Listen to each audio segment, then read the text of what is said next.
Bruins are off tonight, but they will battle Tampa Bay Lightning at 7 p.m. tomorrow night. Good World Cup action yesterday. It kicked off with Costa Rica's surprising 1-0 victory over Japan before Morocco outplayed Belgium to the victory. Croatia then south Canada from the competition with a 4-1 win. Dramatic and competitive 1-1 draw. Finally, locally, the University of Maine men's basketball team had their win streak snapped at Brown University when they lost 70-63. UMaine, who is now 4-2, will remain on the road as they will take on Fordham on Wednesday, November 30th. And on the women's side, the UMaine women will middays with Mannix and Mannix. We are about to go live with the Mannix brothers. Midday with the Mannix brothers. Or 1 out of 5 thing, and it is, what would you give me? The obvious 5-star rating, or would you be a liar? It's Dale for Mannix. So like going from prime rating to, I don't know, weird brother of the prime rating. Call 207-775-2217 or 1-866-811-9505. You're a good guy, my friend. That means brother is French. I don't know why I know that. I took 4 years of Spanish. You know Hermano? I do know Hermano. Middays with Mannix and Mannix begins now. Here's Jeff and Taylor. You are going to fail and bomb and gag and fail and bomb. Yalla, let's go. Good afternoon. It's the last hour on this Mannix Monday edition of Middays with Mannix and Mannix. Jeff and Taylor with you, and we're winding down the college football season, but man, what a great last week to the regular season we had. Here to talk about it with us is the host of the Catch Up with Coach podcast and former college football coach, Malik Hall. How was Thanksgiving, Coach? I'm still in my food coma from leftovers. That's the way you want to be at this time of year, though, isn't it? Yeah, and just watching the game. I can't move because I'm in the coma, but I'm excited. Well, certainly exciting for fans of Big Blue here this week as the Michigan Wolverines just ripping the heart out of the Ohio State Buckeyes, especially in the fourth quarter of that game, pulling away to win 45-23 in the Horseshoe. How big of a result is that here for the playoff upcoming? Because maybe Ohio State's not going now because of the loss. That's big. That's big. And to all of my Michiganians who stuck in there with old Harbaugh, I mean, you know, you guys, we were on the air a year ago about is he going to leave for the NFL? Or is he going to stay? Are they going to fire him? What's going to happen? And this is the pay dirt for hanging in there, being a true blue Maize fan, and we get it done. I mean, look, McCarthy played as well as I've seen him play since he's been with Michigan, and he was throwing some lasers. I mean, flicking the ball all over the place.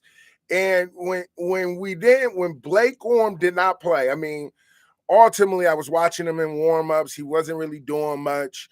I'm figuring, okay, they give him a quarter zone, see if he can go. They give him the ball a few times. He gets some positive yards, and I'm like, that just didn't look like himself. And Donovan Edwards he stole the show.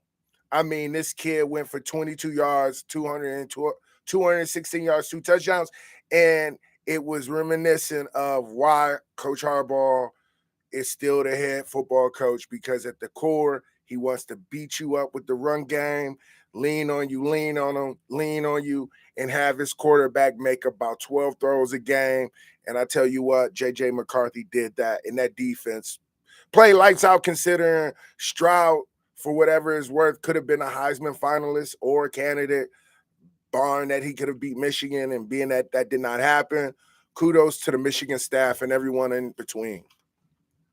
Yeah, well, and just to expand a little bit more on Harbaugh for you, because I know you'd love to talk some more about Michigan, and I really want to hear more about them, because it feels like now, this first time back-to-back against Ohio State since the 1999-2000 season, when he first came to Michigan, it felt like the prophecy for him was to be fulfilling, or excuse me, the prophecy that needed to be fulfilled was they wanted to be the best football program in the Big Ten. Do you think now, after back-to-back wins versus Ohio State, especially this year, very convincing, they're now going into the number 2. They received the 5 first-place votes as well in the college football rankings. I mean, is the Big Ten? Is it now Michigan's? Has the torch been passed? Is this Harbaugh and Michigan's conference now? You know, I would after last weekend, you got to put your hat into that. Put your bid into that hat that Michigan is the Big Ten distributor, if you will, and it has to run through Michigan. And in fact, you know, for years, and it is so fitting that it's so fitting Urban was the announcer for the game, right? And now that for me, it's like, guys, Urban's gone. He's been gone, and no one was calling for Urban to come back when y'all were winning. And it's just to show you, man, like when you're on top, enjoy it because it doesn't last too long. And so right now, for me to put our flag in the ground in ownership of the Big Ten, we still got another game to play. You know, this is that kind of game where you're like, okay, we should get it done. It should be just, hey, run the ball, score, field goal, score, defense. But it's a championship game, and you can't overlook your opponent. You do that, you find yourself on the wrong side of a victory, you know. And so Telling me you're a little nervous about Purdue down there? man, listen, you know what? I'm nervous about anybody who play my team. And we'll tell you this too, obviously, because the Boilermakers are in their home state for this Big Ten championship game in Indianapolis. Yep. So they'll definitely have some fans there, I think. Yeah, and there's always when you don't respect your opponent, it's the worst because like you can't come back from that. Everything you said, everything you did, you got to live to it. And so for me, you know, we still probably can't play Blake, so we're still down and running back. So look, we got to play. We still got to play, and Purdue is able to put up points. So yeah, look, we saw this weekend a lot of people get upset. A lot of upsets went around the table. So I don't want that upset on my table. Well, one team that did not have an upset on its table and maybe really put together a very good case for being in the top four when all is said and done, the USC Trojans really taking the play to Notre Dame the whole way, a hot Notre Dame team, but USC taking that 38-27 victory Saturday night. They look good doing it, and I'll be honest, for the first time all year, I'll say I actually kind of believe the Trojans might deserve to be in the top four. Yeah, I'm with you there, Jeff. I know, Tay, you were a believer at USC. I mean, this Caleb Williams dude, he showed up now. If you didn't know who he was before playing Notre Dame, you know now. I mean, the kid moved them up and down the field. I had Notre Dame to pull this upset off. But they have they claim, and because some things have to happen, I think they'll be in right where they want to be for the championship conference to do something that no one wants to see them do, or do something everyone. It's like, you know, no good deed goes unpunished, nor does a good win. Absolutely, and it'll be interesting because I think USC has a very tough Pac-12 championship game now against Utah, who's ranked number 14 in the country. But I mean, I think so long as USC comes through that, I mean, that means I think they've done all they can do to put themselves in the top four. Then it's just kind of on everything else, right? Yeah, I mean, it truly is. Everybody who had to lose to get themselves out of the debate, LSU loses to Texas A&M. Like, really? Like this is right, you know, and these still in the SEC championship. Yeah, and here you go now. Here you go. These losses, Clemson losing to South Carolina, these losses are byproduct of these teams not being in the final conversation. And so it's like a loss of upset. Like they're upset that they're not in it based on the things that they did in the past. And so as they move forward, they're still living in them not being in it. And all of those teams who could have made this interesting conversation based on championship conference games, who will win, who will lose, all of that. Now they're completely out of the conversation. Completely. Yeah, well, and one team that helped their case almost, I think, even more, which is why they moved up to the number 3 spot, was TCU. 62-14 They absolutely pounded Iowa State in the last game before they get a chance to play against Kansas State, number 12, in that Big 12 championship. For me, this is, and look, I have a feeling TCU will handle their business, but the last time these two teams played, it was a 38-28 victory for TCU. It wasn't, a walk in the park for this TCU football team. Obviously, the second time around, Malik, I think this gets a little bit more interesting. They're in Arlington, Texas at AT&T Stadium, so a neutral site. I think this game could be interesting, and so I want to ask you this. Knowing that if TCU loses, that gives them one loss, are they still in the top four if they lose the Pac-12, the Big 12 championship? No, TCU loses this, they go bounce them like a bad habit. Like it's just gonna be because let's be honest, no one wants TCU in there. I think right? They want Ohio State probably in there. I feel like, or USC. Well, yeah. I mean, come on, there we go. USC Right. will know by Friday too. Yeah, they're the first game going off on Friday against Utah there at Alliance Stadium. Right. So you have at least 2 or 3 other teams that's gonna make a bid for that, but before if TCU drops his ball, like TCU they are in control of their own destiny. They just have to take care of business. Kansas State is not the old Kansas State at all. You right, Tay. So this will be a game that they will have they work cut out for them. Though TCU, if there was any doubt on who TCU was, they waxed Iowa State. Now, Iowa State is down, but if you wanted to say, okay, it should be a no close game anywhere, they made sure of that. And I will say, Kansas State had a guy that you thinking was they quarterback Martinez. You're thinking it was going to be a Heisman guy. He can run, he can throw. And Dugan, who's just been continually winning games. I mean, the kid got 3,000 yards and 29 touchdowns. Okay, so he got the stats to hold it. Everyone that has the sex appeal for the name in the Heisman race, they're out. They've lost their games, right? And so, yeah, I think TCU got their work cut out for them. Beating the Kansas State solidifies why they should be in that playoff. And with everyone losing, like LSU. So if LSU beats Georgia, which shouldn't happen, but we just saw a lot of crazy things happen this past weekend. As long as teams the teams that should win, we won't have any controversy. USC will find themselves, unfortunately, on the out of this, barring that everyone wins their conference championship, in my opinion. Yeah, we'll see. And you finally brought up the number 1 team, who we haven't even really talked about yet, in Georgia, who does have that SEC title game, basically a home game in Atlanta against LSU. And it's funny because I'm looking at the scores on Saturday, and oh wow, they're losing to Georgia Tech at the end of one quarter. Yeah, it didn't turn out that way at all. Well, and they're 17-point favorites against LSU right now. We should mention right now. Are they really? As of today, they are 17-point favorites in the SEC championship. I wonder if that's one of the biggest spreads in SEC championship history. I wonder, because even those Alabama games against Georgia and stuff, and Alabama versus, I didn't think Alabama was favored even by Florida might have had some big spreads when they were in big, but I totally get your point. Yeah, no, I agree. I bet that line moves a little bit though.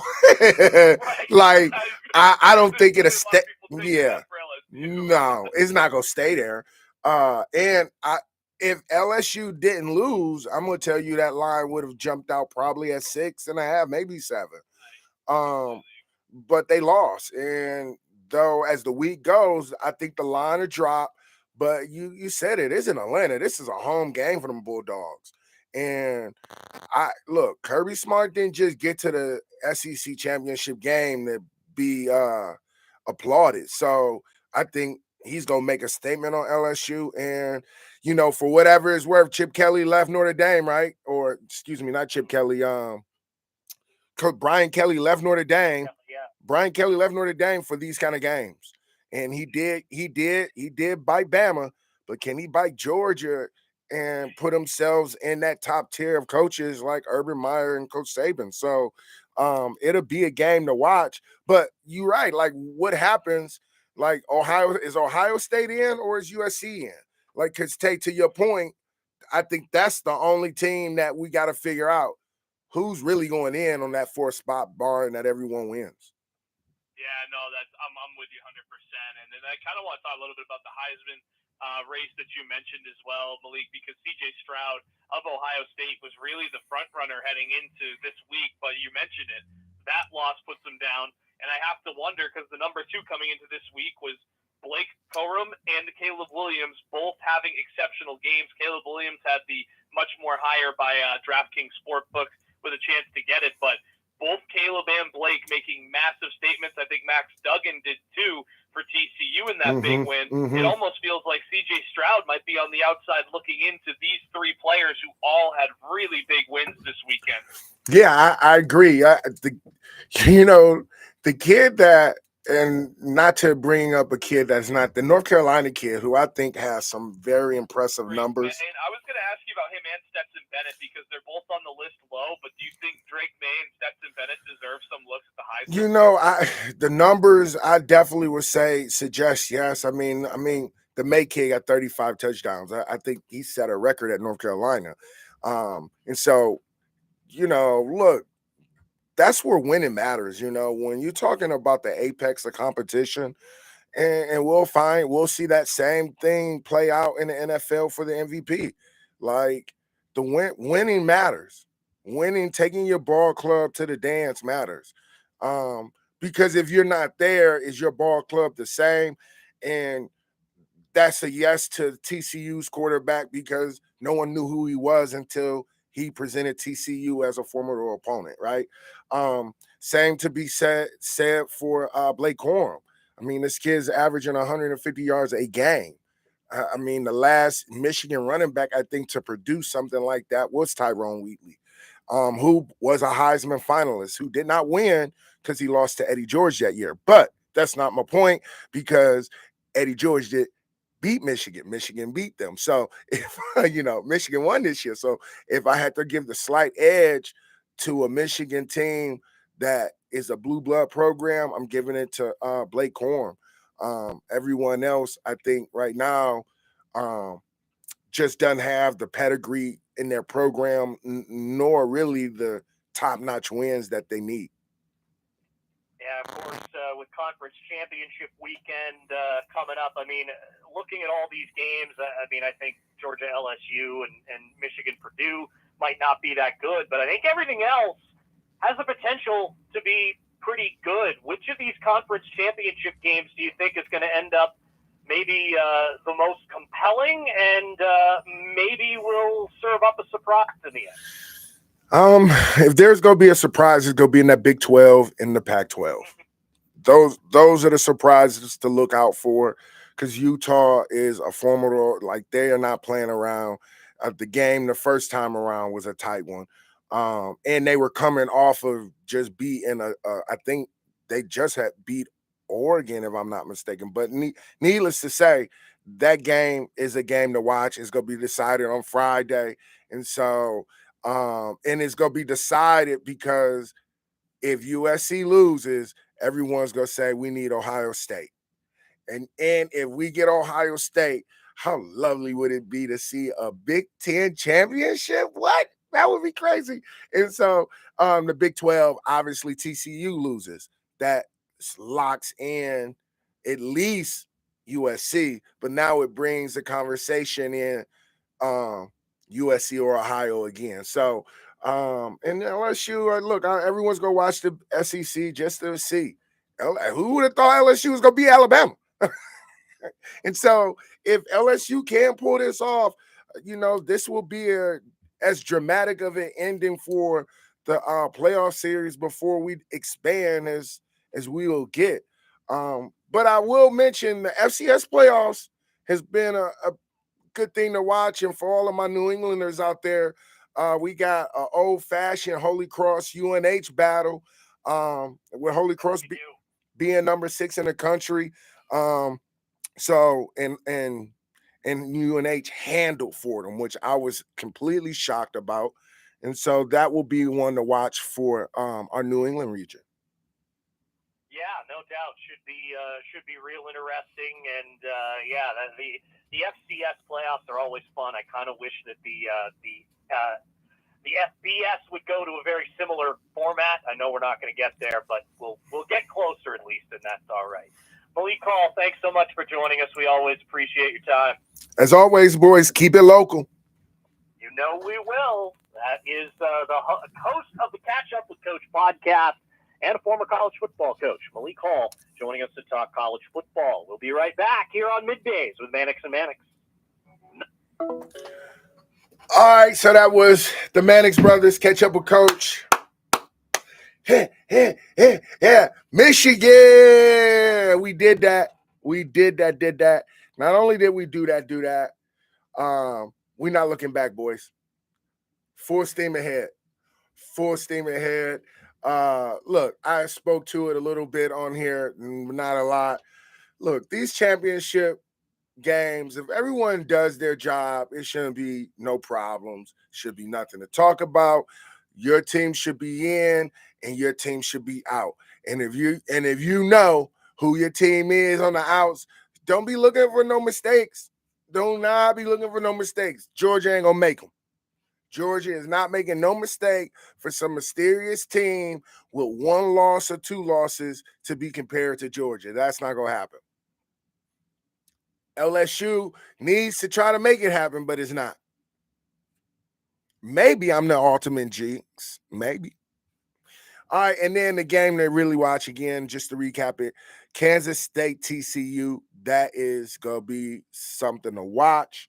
I can't wait for that one to come on because that one's going to be the barn burner. You got two quarterbacks who are 1 and 2 quarterbacks of the Big 12, and they're both defenses are playing very well and at a high level. With TCU having some linebackers that are about that sideline to sideline life, and adding into Kansas State, their D line has been performing at a different level because considering Kansas State has not been known for their D line. Okay, so all things considered, that was the big jab with the Mannix brothers. I am Coach Malik Hall, and this is Catch Up with Coach. You are officially caught up. Peace.